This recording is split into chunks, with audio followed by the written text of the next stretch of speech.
Honest J. Nowak. Oh yeah.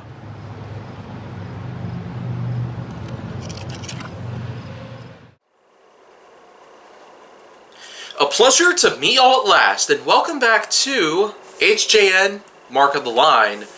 And for today's episode here on Honest J. Nowak, I might as well, obviously I gotta get out the notepad just so I can at least be sure what subjects I'm going to talk about next. And so, what I got next up here on the list is pretty much Jaguar. So, let's get it on here. This is yet another company that originated from England, but man, is it really doing very well in America itself.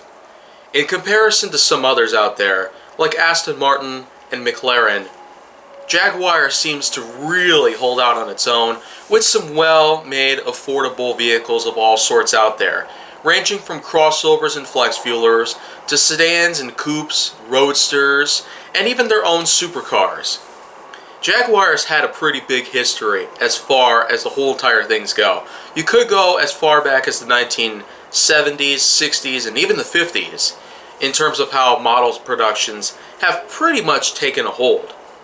You could pretty much start off by talking a little bit about the Jaguar D-Type, which was made way back then, during those times.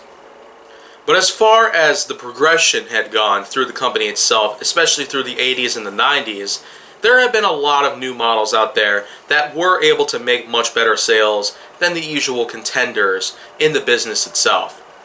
There was the XJ, which is basically a model that has gone pretty well in terms of sales, and at this point it's still quite common. You could certainly find a Jaguar XJ sedan or two-door out there on the streets at any point throughout the day.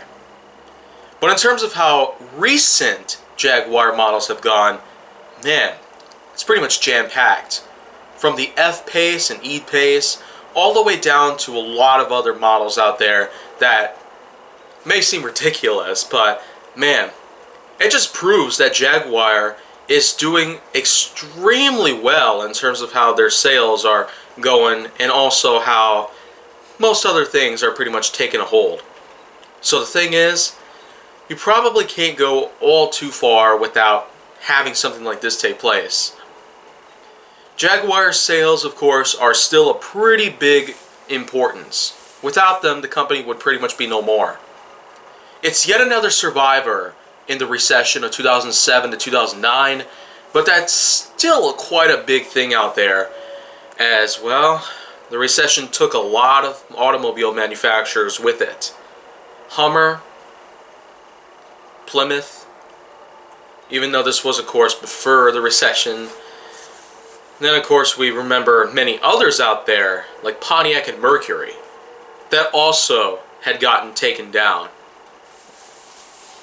Jaguar, however, being one of many that had survived, is certainly holding up on its own for now, and we're probably going to continue seeing it out there in the marketplace for a long time. But that's only if we're ever going to be seeing a lot of new things take place. So until then, we're probably not going to have a lot of things out there that are going to make it so special these days. Well, you know what?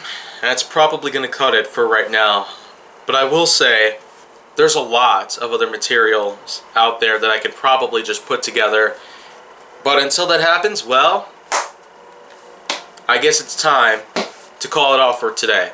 Now, I'll be back tomorrow with another episode, with another car company in mind, with a lot of new things to talk about from here on out.